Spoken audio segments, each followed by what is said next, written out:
ಸ್ನೇಹಿತರೆ, ನಿಮಗೆಲ್ಲರಿಗೂ VPU world ಚಾನಲ್ಗೆ ಆಧಾರದ ಸ್ವಾಗತ ಸುಸ್ವಾಗತ.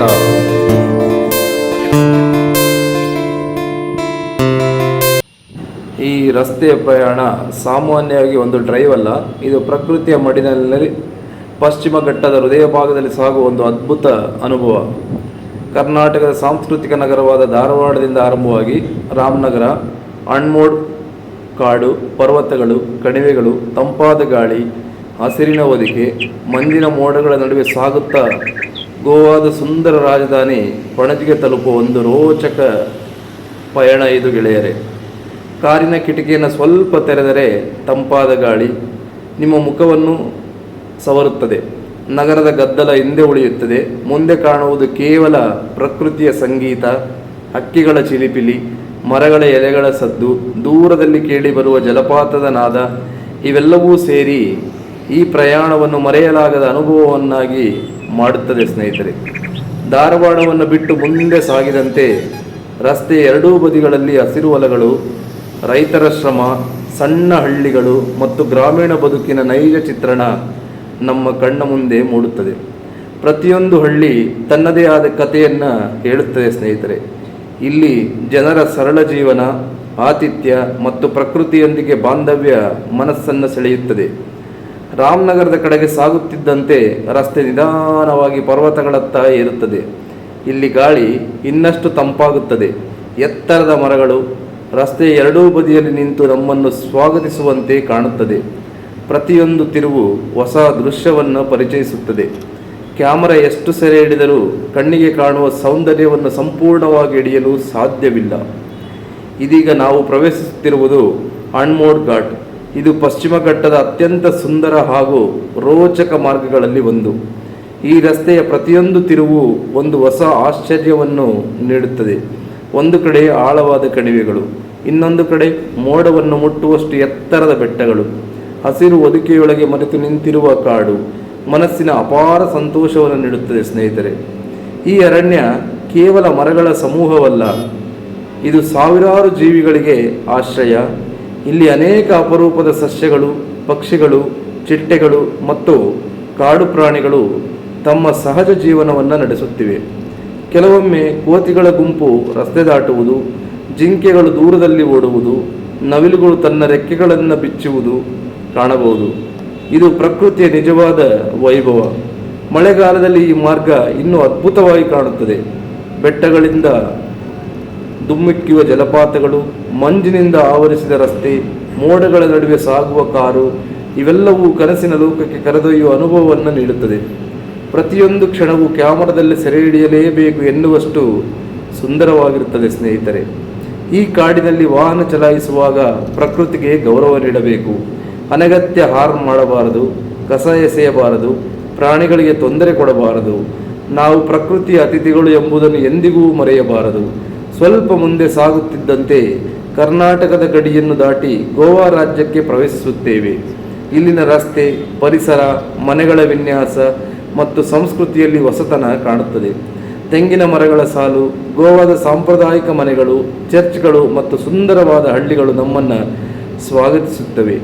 ಪಣಜಿಯ ಕಡೆ ಸಾಗುತ್ತಿದ್ದಂತೆ ಮಾಂಡೋವಿ ನದಿಯ ನೋಟ ನಮ್ಮನ್ನು ಮಂತ್ರಮುಗ್ಧವನ್ನಾಗಿಸುತ್ತದೆ. ನದಿಯ ಮೇಲೆ ಸಾಗುವ ಕ್ರೂಸ್ಗಳು, ಸೇತುವೆಗಳು, ಸಾಯಂಕಾಲದ ಸೂರ್ಯಾಸ್ತ, ಬೀದಿಗಳಲ್ಲಿನ ವರ್ಣರಂಜಿತ ಕಟ್ಟಡಗಳು, ಪೋರ್ಚುಗೀಸ್ ಶೈಲಿಯ ವಾಸ್ತುಶಿಲ್ಪಿ ಗೋವಾದ ವಿಶಿಷ್ಟವನ್ನು ಪರಿಚಯಿಸುತ್ತದೆ ಸ್ನೇಹಿತರೆ. ಈ ಪ್ರಯಾಣ ನಮಗೆ ಒಂದು ದೊಡ್ಡ ಪಾಠವನ್ನು ಕಲಿಸುತ್ತದೆ. ಗಮ್ಯಸ್ಥಾನ ಎಷ್ಟು ಸುಂದರವಾಗಿದ್ದರೂ ಅದನ್ನು ತಲುಪುವ ದಾರಿಯು ಸೌಂದರ್ಯವನ್ನು ಆಸ್ವಾದಿಸುವಾಗ ಮಾತ್ರ ಪ್ರಯಾಣ ಸಂಪೂರ್ಣವಾಗುತ್ತದೆ. ಜೀವನವು ಇದೇ ರೀತಿಯನ್ನು ನಾವು ಗುರಿಯನ್ನು ತಲುಪುವುದು ಮಾತ್ರ ಓಡುತ್ತಿರುತ್ತೇವೆ. ಆದರೆ ಮಧ್ಯದಲ್ಲಿರುವ ಸಣ್ಣ ಸಣ್ಣ ಸಂತೋಷಗಳು, ಪ್ರಕೃತಿಯ ಅದ್ಭುತ ಕ್ಷಣಗಳು, ಕುಟುಂಬದೊಂದಿಗೆ ಕಳೆದ ಸಮಯ, ಇವೇ ಜೀವನವನ್ನು ಸುಂದರವಾಗಿರುತ್ತದೆ. ನೀವು ಸಹ ಒಮ್ಮೆ ಧಾರವಾಡ, ರಾಮನಗರ, ಅಣ್ಮೋಡು, ಪಣಜಿ ಮಾರ್ಗದಲ್ಲಿ ಕಾರ್ ಡ್ರೈವ್ ಮಾಡಿ ನೋಡಿ. ಖಂಡಿತವಾಗಿ ಇದು ನಿಮ್ಮ ಜೀವನದ ಅತ್ಯಂತ ಸುಂದರ ರಸ್ತೆ ಪ್ರಯಾಣದಲ್ಲಿ ಒಂದಾಗುತ್ತದೆ. ಈ ವಿಡಿಯೋದಲ್ಲಿ ಕಾಣುವ ಪ್ರತಿಯೊಂದು ದೃಶ್ಯವೂ ಪ್ರಕೃತಿಯ ಅದ್ಭುತ ಕಲಾಕೃತಿ. ಈ ಸೌಂದರ್ಯವನ್ನು ಕಾಪಾಡುವುದು ನಮ್ಮೆಲ್ಲರ ಜವಾಬ್ದಾರಿ. ಪ್ಲಾಸ್ಟಿಕ್ ತ್ಯಾಜ್ಯ ಎಸೆದರೆ, ಪರಿಸರವನ್ನು ಸ್ವಚ್ಛವಾಗಿಟ್ಟು ಮುಂದಿನ ಪೀಳಿಗೆಗೆ ಈ ಸೌಂದರ್ಯವನ್ನು ಉಳಿಸೋಣ. ಸ್ನೇಹಿತರೆ, ಈ ಅದ್ಭುತ ಪ್ರಯಾಣ ನಿಮಗೆ ಇಷ್ಟವಾಗಿದ್ದರೆ ಈ ವಿಡಿಯೋವನ್ನು ಲೈಕ್ ಮಾಡಿ, ನಿಮ್ಮ ಸ್ನೇಹಿತರು ಮತ್ತು ಕುಟುಂಬದೊಂದಿಗೆ ಹಂಚಿಕೊಳ್ಳಿ. ನಮ್ಮ VPU ವರ್ಲ್ಡ್ ಯೂಟ್ಯೂಬ್ ಚಾನಲನ್ನು ಸಬ್ಸ್ಕ್ರೈಬ್ ಮಾಡಿ, ಬೆಲ್ ಐಕಾನ್ ಒತ್ತುವುದನ್ನು ಮರೆಯಬೇಡಿ. ನೀವು ಈಗಾಗಲೇ ಸಬ್ಸ್ಕ್ರೈಬ್ ಮಾಡಿದರೆ ಮತ್ತೆ ಸಬ್ಸ್ಕ್ರೈಬ್ ಮಾಡುವುದನ್ನು ಹೋಗಬೇಡಿ. ಮುಂದಿನ ವಿಡಿಯೋದಲ್ಲಿ ಮತ್ತೊಂದು ಅದ್ಭುತ ರಸ್ತೆ ಪ್ರಯಾಣದೊಂದಿಗೆ ಮತ್ತೆ ಭೇಟಿಯಾಗೋಣ.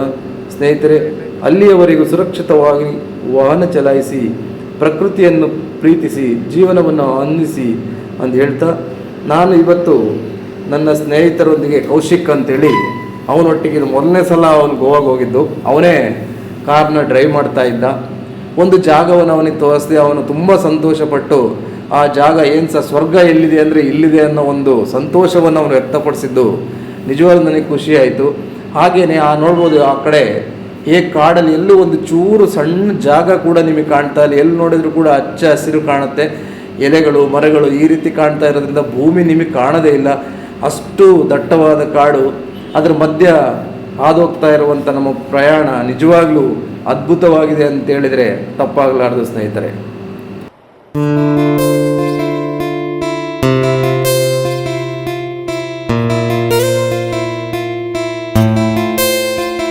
ನಾನು ಅನೇಕ ಬಾರಿ ಈ ರಸ್ತೆ ಪ್ರಯಾಣ ಮಾಡಿದ್ದೀನಿ. ಆದರೆ ಪ್ರತಿಯೊಂದು ಸಲ ಇಲ್ಲೇ ಜಾಗದಲ್ಲಿ ನಾನು ವಿಡಿಯೋ ಮಾಡ್ತಾ ಇದ್ರೆ ಒಂದು ಹೊಸ ಹೊಸ ಅನುಭವ ಆಗ್ತಾ ಇದೆ. ಬೆಳಗಿನ ಸಮಯ ಬೇರೆ ಥರ ಕಾಣುತ್ತೆ, ಮಧ್ಯಾಹ್ನದ ಸಮಯ ಬೇರೆ ಥರ ಕಾಣುತ್ತೆ.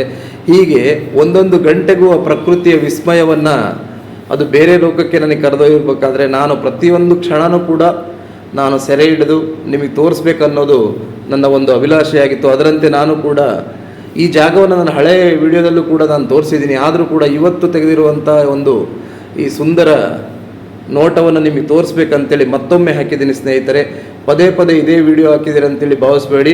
ಒಂದು ಜಾಗವನ್ನು 10 ಸಲ ನೋಡಿದರೂ ಕೂಡ ಆ ಸಮಯಕ್ಕೆ ತಕ್ಕಂತೆ ಆ ಜಾಗದ ಮಹತ್ವ ಬದಲಾವಣೆ ಆಗುತ್ತೆ. ಹಾಗಾಗಿ ನೋಡಿ, ಇವತ್ತು ಕೂಡ ನಾನು ಇದು ತೆಗೆದಾಗ ಸುಮಾರು 1 ಗಂಟೆ ಸಮಯ ಆಗಿತ್ತು, ಆಸ್ಪಾಸ್ ಆಗಿತ್ತು, ಮಧ್ಯಾಹ್ನದ ಸಮಯ. ಆ ಟೈಮಲ್ಲಿ ಸೂರ್ಯನ ಕಿರಣಗಳು ಲಾಸ್ಟ್ ಟೈಮ್ ಹೋದಾಗಳಿಂತ ಜಾಸ್ತಿ ಇತ್ತು ಸ್ವಲ್ಪ. ಆ ಸೂರ್ಯನ ಕಿರಣಗಳು ಅದರ ಮೇಲೆ ಬಿದ್ದಾಗ, ಆ ಎಲೆಗಳ ಮೇಲೆ ಬಿದ್ದಾಗ ಆ ಹಸಿರು ಬಣ್ಣಗಳ ಹೊದಿಕೆ ಯಾವ ರೀತಿ ಕಾಣುತ್ತೆ ಅಂತೇಳಿ ನೀವು ಗಮನಿಸ್ಬೋದು.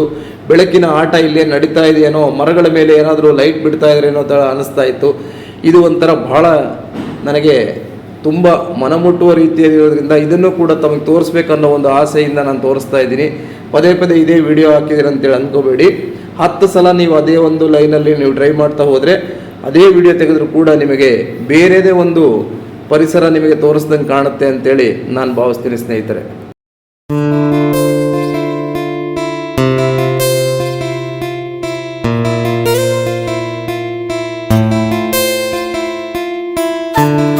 ಈಗ ರಾಮನಗರದಿಂದ ಆನ್ಮೋಡ್ ದಾಟಿ ನಾವು ಪಣಜಿಗೆ ಹೋಗುವ ಸಂದರ್ಭದಲ್ಲಿ ಇಲ್ಲಿ ಡೌನಿಗೆ ಹೋಗಬೇಕಾಗುತ್ತೆ. ನಾವು ಬರಬೇಕಾದ್ರೆ ಅಪ್ ಹತ್ತಬೇಕಾಗುತ್ತೆ. ಆ ಕಡೆಯಿಂದ ನಾವು ಗೋವಾದಿಂದ ವಾಪಸ್ ಬರಬೇಕಾದ್ರೆ ಅಪ್ ಹತ್ತೀವಿ, ಗೋವಾಗೆ ಹೋಗ್ಬೇಕಾದ್ರೆ ನಾವು ಡೌನ್ ಇಳಿತೀವಿ. ಬಟ್ ರೋಡ್ ತುಂಬ ಅಗಲ ಇರೋದ್ರಿಂದ ನಿಮಗೇನು ಆ ಥರ ಒಂದು ತುಂಬ ಸ್ಟೀಪ್ ಆದ ಕಣಿವೆಯಲ್ಲಿ ಹೋಗ್ತಾ ಇದ್ದೀವಿ ಅಂತೇಳಿ ಅನಿಸಲ್ಲ. ಬಟ್ ಅಲ್ಲಿನ ಡ್ರೈವರ್ ನಿಜವಾಗ್ಲೂ ಎಂಜಾಯ್ ಮಾಡ್ತಾರೆ. ಯಾಕಂದರೆ ಆ ಪರಿಸರದಲ್ಲಿ ಡ್ರೈವ್ ಮಾಡ್ಕೊಳ್ತಾ ಹೋದಾಗ ಅವ್ರಿಗೆ ಮಾತ್ರ ಗೊತ್ತಾಗುತ್ತೆ ಎಷ್ಟು ಸಂತೋಷವಾಗಿರುತ್ತೆ ಅಂತೇಳಿ. ಇಂಥ ಸನ್ನಿವೇಶದಲ್ಲಿ ನೀವು ಡ್ರೈವ್ ಮಾಡ್ಕೊಂಡು ಹೋಗ್ಬೇಕಾದ್ರೆ ದಯವಿಟ್ಟು ನಿಮ್ಮ ಕಾರಿನ ಗ್ಲಾಸನ್ನು ಇಳಿಸ್ಕೊಂಡು ಹೋಗಿ. ಆವಾಗ ಬೀಳುವಂಥ ಬರುವಂಥ ಗಾಳಿ ಆಗಿರ್ಬೋದು ತುಂಬ ಮೆಡಿಸಿನಲ್ ವ್ಯಾಲ್ಯೂ ಇರುತ್ತೆ. ಅದು ನಿಮ್ಮ ಆರೋಗ್ಯಕ್ಕೆ ಕೂಡ ತುಂಬ ಚೆನ್ನಾಗಿರುತ್ತೆ ಅಂತೇಳಿ ಬಯಸ್ತೀನಿ. ಸ್ನೇಹಿತರೆ, ಇನ್ನು ಮಳೆಗಾಲ ಜೂನ್ ಹತ್ತತ್ರ ಬಂದರೂ ಕೂಡ ಮಳೆ ಇನ್ನೂ ಅಷ್ಟೊಂದು ಬಂದಿಲ್ಲ. ಬರಬೇಕಾಗಿತ್ತು ಇಷ್ಟೊತ್ತಿಗೆ, ಮಾನ್ಸೂನ್ ಎಲ್ಲ ಎಂಟ್ರಿ ಆಗಬೇಕಾಗಿತ್ತು. ಯಾಕೋ ಮಾನ್ಸೂನ್ ಇನ್ನೂ ಸಾಕಷ್ಟು ತಡವಾಗಿದೆ ಅಂತೇಳಿ ಕಾಣುತ್ತೆ. ಇನ್ನು ಬೇಸಿಗೆಯಲ್ಲಿರೋ ಥರ ವಾತಾವರಣ ಕಾಣ್ತಾ ಇತ್ತು. ಮಳೆಗಾಲ ಬರಬೇಕಾಗಿತ್ತು, ಇಷ್ಟೊತ್ತಿಗೆ ಮಳೆ ಬರಬೇಕಾಗಿತ್ತು. ನಾವು ನ್ಯೂಸಲ್ಲಿ ನೋಡಿದಾಗ ಬಾಂಬೆಲೆಲ್ಲ ಸಾಕಷ್ಟು ಮಳೆ ಬಂದಿದೆ. ನಮ್ಮ ಕರ್ನಾಟಕದಲ್ಲಿ, ಅದರಲ್ಲೂ ಕೂಡ ಕೇರಳ, ಕರ್ನಾಟಕ ಮತ್ತು ಏನು ಈ ಅರಬ್ಬಿ ಸಮುದ್ರದ ಈ ಪಣಜಿ, ಗುಜರಾತ್ ಈ ಭಾಗದಲ್ಲಿ ಇನ್ನೂ ಮಳೆ ಸ್ವಲ್ಪ ಲೇಟಾಗಿ ಬರುತ್ತೆ ಅಂತೇಳಿ ಕಾಣುತ್ತೆ. ಈ ವರ್ಷ ದೇವರ ಆಶೀರ್ವಾದಂತೆ ಮಳೆ ಬಂದು ಜನಗಳು, ರೈತರು ಸಂತೋಷವಾಗಿರ್ಬೇಕನ್ನೋದೇ ನಮ್ಮ ಒಂದು ಆಸೆ. ಅದೇ ರೀತಿ ನಮಗೆ ಯಾವಾಗ ನಾನು ಸುಮಾರು ಸಲ ಹೇಳಿದ್ದೀನಿ, ನನಗೇನಾದರೂ ರಜಾ ಬಂದಾಗ ನಾನು ಲಾಂಗ್ ಡ್ರೈವ್ ಹೋಗೋದು ಭಾಳ ನನಗೆ ಹವ್ಯಾಸ ಅಂತ ಹೇಳಿದ್ದೆ. ಒಂದೊಂದು ಒಳ್ಳೊಳ್ಳೆ ಜಾಗವನ್ನು ಎಕ್ಸ್ಪ್ಲೋರ್ ಮಾಡಬೇಕು. ನನ್ನ ಸ್ನೇಹಿತ ಅವನು ತುಂಬ ಖುಷಿಪಟ್ಟ, ಅವನು ಡ್ರೈವಿಂಗ್ ಮಾಡ್ತಾ, ನಿಜವಾಗ್ಲೂ ಸರ್ ಈ ಜಾಗದಲ್ಲಿ ನಾನು ಡ್ರೈವಿಂಗ್ ಮಾಡ್ತಾ ಇದ್ದ, ನನಗೆ ತುಂಬ ಆಸೆ ಆಗ್ತಾ ಇದೆ. ಚೆನ್ನಾಗಿದೆ, ಥ್ಯಾಂಕ್ ಯು ವೆರಿ ಮಚ್, ಯಾವತ್ತೂ ಮರೆಯಲ್ಲ ಅನ್ನೋ ಒಂದು ಮಾತನ್ನು ಕೂಡ ಅವನು ಎಕ್ಸ್ಪ್ರೆಸ್ ಮಾಡಿದ್ದಾನೆ. ಈಗ ಅವನ ವಾಯ್ಸಲ್ಲೇ ಕೇಳಿಸ್ತೀನಿ, ಕೇಳಿ ಸ್ನೇಹಿತರೆ. ಹೇಳ.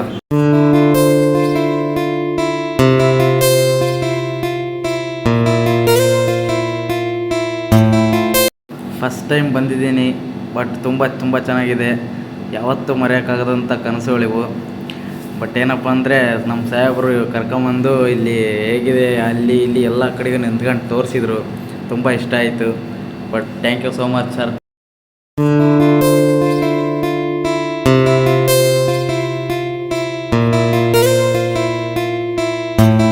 ಮೋಸ್ಟ್ಲಿ ನಿಮಗೆಲ್ಲ ಈ ಪ್ರಕೃತಿಯ ವಿಡಿಯೋ ಇಷ್ಟ ಆಗುತ್ತೆ ಅಂತ ಅನಿಸುತ್ತೆ.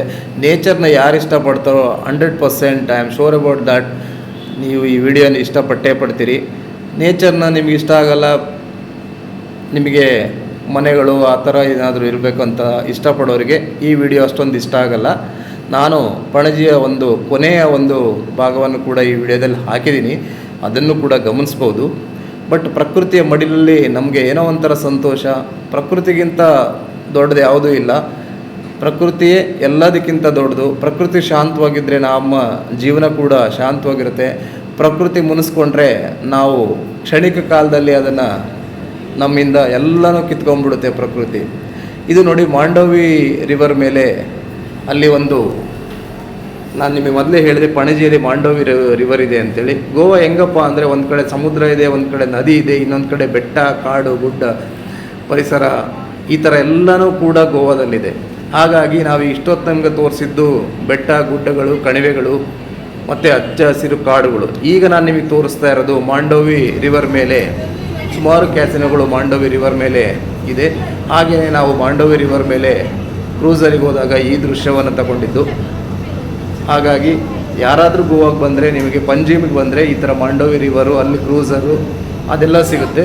ಇಲ್ಲಿ ಸೌತ್ ಗೋವಾ, ನಾರ್ತ್ ಗೋವಾ ಅಂತಿರುತ್ತೆ. ನಾರ್ತ್ ಗೋವಾದ ಕಡೆ ಹೋದರೆ ನಿಮಗೆ ಬಾಗಾ ಬೀಚು, ಪಂಜಿಮು, ಕಲಂಗುಟ್ಟು ಇದೆಲ್ಲ ಸಿಗುತ್ತೆ. ಅಲ್ಲಿ ನಿಮಗೆ ಬೀಚಸ್ ಎಲ್ಲ ಜಾಸ್ತಿ. ಅದೇ ನೀವು ಸೌತ್ ಗೋವಾ ಕಡೆ ಬಂದರೆ ನಿಮಗೆ ಅಷ್ಟೆಲ್ಲ ಸಿಗಲ್ಲ. ಪಂಜಿಮ್ ಸಿಗುತ್ತೆ, ಅದು ಬಿಟ್ಟರೆ ನಿಮಗೆ ಒಂದು 2-3 ದೇವಸ್ಥಾನಗಳು, ಪಾಂಡ ಆ ಥರ ಎಲ್ಲ ಸಿಗುತ್ತೆ. ಹಾಗಾಗಿ ಗೋವಾನ ಎಕ್ಸ್ಪ್ಲೋರ್ ಮಾಡಬೇಕಾದ್ರೆ ಒಂದಿನ ಸೌತ್ ಗೋವಾ, ಇನ್ನೊಂದು ದಿನ ನಾರ್ತ್ ಗೋವಾನ ಇಟ್ಕೊಂಡ್ರೆ ಒಳ್ಳೆಯದು.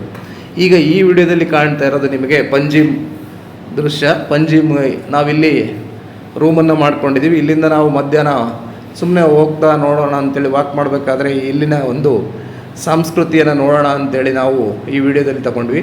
ಇಲ್ಲಿ ಹಳೆಯ ಮನೆಗಳು, ಪೋರ್ಚುಗೀಸ್ ಕಾಲದಲ್ಲಿ ನಡೆದಂಥ ಮನೆಗಳು. ಯಾಕಂದರೆ ನಿಮಗೆಲ್ಲ ಗೊತ್ತಿರೋ ಹಾಗೆ ಹಿಂದೆ ಪೋರ್ಚುಗೀಸರು ಗೋವಾನ ಅಕ್ವೈರ್ ಮಾಡ್ಕೊಂಡಿದ್ರು, ಅವರು ಈ ಗೋವಾನ ಆಳಿದರು. ಈಗಲೂ ಕೂಡ ಪೋರ್ಚುಗೀಸ್ ಸಂಸ್ಕೃತಿ ಇಲ್ಲೂ ಕೂಡ ಇದೆ.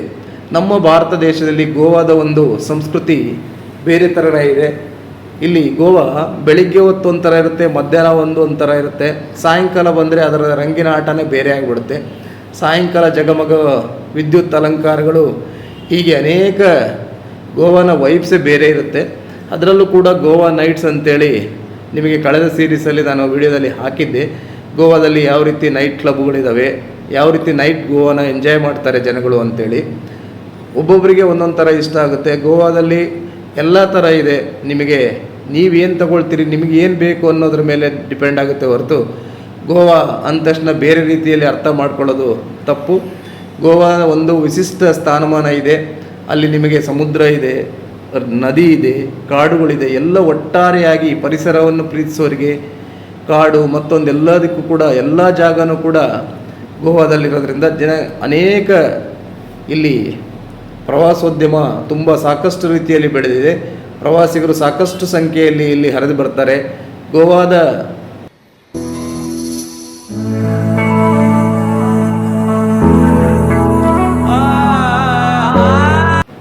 ಸರ್ಕಾರನೂ ಕೂಡ ಪ್ರವಾಸಿಗರಿಗೆ ಯಾವುದೇ ತೊಂದರೆ ಆಗದಂತೆ ನೋಡ್ಕೊಳ್ತಾರೆ. ಹಾಗಾಗಿ ಇಲ್ಲಿ ಪ್ರವಾಸಕ್ಕಂತೇಳಿ ಬಂದಾಗ ಯಾವುದೇ ತೊಂದರೆಯು ನಿಮಗೆ ಆಗೋದಿಲ್ಲ ಸ್ನೇಹಿತರೆ.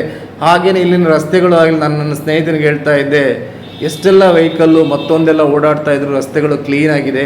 ಮತ್ತು ಸರತಿ ಸಾಲಿನಲ್ಲಿ ಬರ್ತಾರೆ, ಯಾರೂ ಕೂಡ ನುಗ್ಗಿ ಓವರ್ಟೇಕ್ ಮಾಡೋದು ಮತ್ತೊಂದು ಮಾಡಲ್ಲ. ಅವ್ರವ್ರ ಲೈನಲ್ಲಿ ಅವ್ರವ್ರು ಹೋಗ್ತಾ ಇರ್ತಾರೆ. ಹೀಗೆ ಪಂಜಿಮಂತ ಏರಿಯಾದಲ್ಲಿ ಎಲ್ಲಿಂದಾದರೂ ಕಾರುಗಳು ತಂದರೂ ಕೂಡ ಅಲ್ಲಿ ನಿಮಗೆ ಪಾರ್ಕಿಂಗ್ ವ್ಯವಸ್ಥೆ ಇದೆ. ಪರ್ ಡೇ 24 hours ಪಾರ್ಕಿಂಗ್ ಮಾಡಿದೆ 200 rupees ಕೊಡಬೇಕಾಗುತ್ತೆ. ಇಲ್ಲಿ ಪಾರ್ಕಿಂಗ್ ಸ್ಲಾಟ್ ಇದೆ, ಪಾರ್ಕಿಂಗ್ ವ್ಯವಸ್ಥೆ ಇದೆ.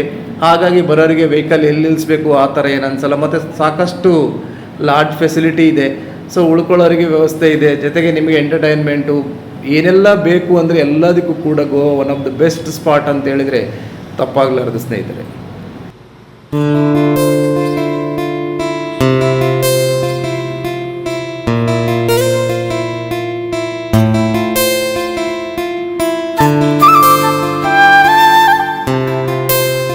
ನೀವು ಅನೇಕ ಬಾರಿ ಗೋವಾಗೆ ಬಂದಿರ್ತೀರಿ, ನಿಮ್ಮ ಎಕ್ಸ್ಪೀರಿಯೆನ್ಸ್ ಏನು ಅಂತೇಳಿ ನನ್ನ ಯೂಟ್ಯೂಬ್ ಕಮೆಂಟ್ ಬಾಕ್ಸಲ್ಲಿ ಹಂಚ್ಕೊಳ್ಳಿ. ನಾನು ಸುಮಾರು ಸಲ ಗೋವಾಗೆ ಬಂದಿದ್ದೀನಿ, ಆದರೆ ಒಂದೊಂದು ಸಲ ಬಂದಾಗ ಒಂದೊಂದು ಥರ ನನಗೆ ಅನುಭವ ಆಗುತ್ತೆ. ನನ್ನ ಅನುಭವವನ್ನು ವಿಡಿಯೋ ಮೂಲಕ ನಿಮ್ಮ ಜೊತೆ ಹಂಚ್ಕೊಳ್ತಾ ಇದ್ದೀನಿ. ತಮಗೇನು ಅನಿಸುತ್ತೆ ಅನ್ನೋದು ಕೂಡ ತಾವು ಕೂಡ ನನ್ನ ವಿಡಿಯೋ ಕಮೆಂಟ್ ಬಾಕ್ಸಲ್ಲಿ ಹಂಚ್ಕೊಳ್ಳಿ ಸ್ನೇಹಿತರೆ. ಗೋವಾದಲ್ಲಿ ನಿಮ್ಮ ಬೆಸ್ಟ್ ಸ್ಪಾಟ್ ಯಾವುದು, ಯಾವ ರೀತಿ ನೀವು ಗೋವಾವನ್ನು ನೋಡ್ತೀರಿ. ಒಬ್ಬೊಬ್ಬರು ಒಂದೊಂದು ರೀತಿಯಲ್ಲಿ ಗೋವಾವನ್ನು ವಿಶ್ಲೇಷಣೆ ಮಾಡ್ತಾರೆ. ತಾವು ನೋಡೋ ರೀತಿ ಯಾವುದು, ಯಾವ ರೀತಿ ತಾವು ನೋಡ್ಬೇಕಂತೇಳಿ ಬಯಸ್ತೀರಿ, ಹಾಗೆ ತಾವು ಗೋವಾಗೆ ಬಂದರೆ ಏನನ್ನ ನೋಡಬೇಕನ್ನೋದು ನಿಮ್ಮ ಅನುಭವಕ್ಕೆ ಬರುತ್ತೆ ಅನ್ನೋದು ಬಹಳ ಮುಖ್ಯ ಆಗುತ್ತೆ ಸ್ನೇಹಿತರೆ. ಗೋವಾಗೆ ಬಂದಾಗ ಸಾಕಷ್ಟು ಇಲ್ಲಿ ಡ್ರಿಂಕ್ಸ್ ಎಲ್ಲ ತಗೊಳ್ತಾರೆ, ಯಾಕಂದರೆ ಇಲ್ಲಿ ಆಲ್ಕೋಹಾಲ್ ಕಂಟೆಂಟ್ ತುಂಬ ಕಡಿಮೆ ಇರುತ್ತೆ ಅದರಲ್ಲಿ. ಯಾಕಂದರೆ ಈ ಪ್ರವಾಸೋದ್ಯಮ ಆಗಿರೋದ್ರಿಂದ, ಪ್ರವಾಸಿಗರು ಬರೋದ್ರಿಂದ ಸಾಕಷ್ಟು ಜನ ಇಲ್ಲಿ ಎಂಜಾಯ್ ಮಾಡ್ಲಿಕ್ಕೆ ಬರ್ತಾರೆ. ಹಾಗಾಗಿ ಅವರಿಗೆ ಅನುಕೂಲ ಆಗಲಿ ಅಂತೇಳಿ ಅದನ್ನು ಡ್ರಿಂಕ್ಸ್ ಇಟ್ಟಿರುತ್ತೆ. ಬಟ್ ಆಲ್ಕೋಹಾಲ್ ಕಂಟೆಂಟ್ ತುಂಬ ಕಡಿಮೆ ಇರುತ್ತೆ. ಹಾಗಾಗಿ ಆರೋಗ್ಯದ ದೃಷ್ಟಿಯಿಂದ ಅದು ಕೂಡ ಜಾಸ್ತಿ ಇಲ್ಲಿ ತಗೊಳ್ತಾ ಇರೋದ್ರಿಂದ ಅದು ತೊಂದರೆ ಆಗಲ್ಲ.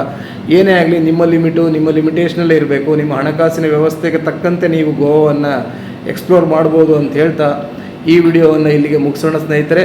ಸಿಗೋಣ ಮತ್ತೊಂದು ಹೊಸ ವಿಡಿಯೋದೊಂದಿಗೆ, ಹೊಸ ಅನುಭವದೊಂದಿಗೆ.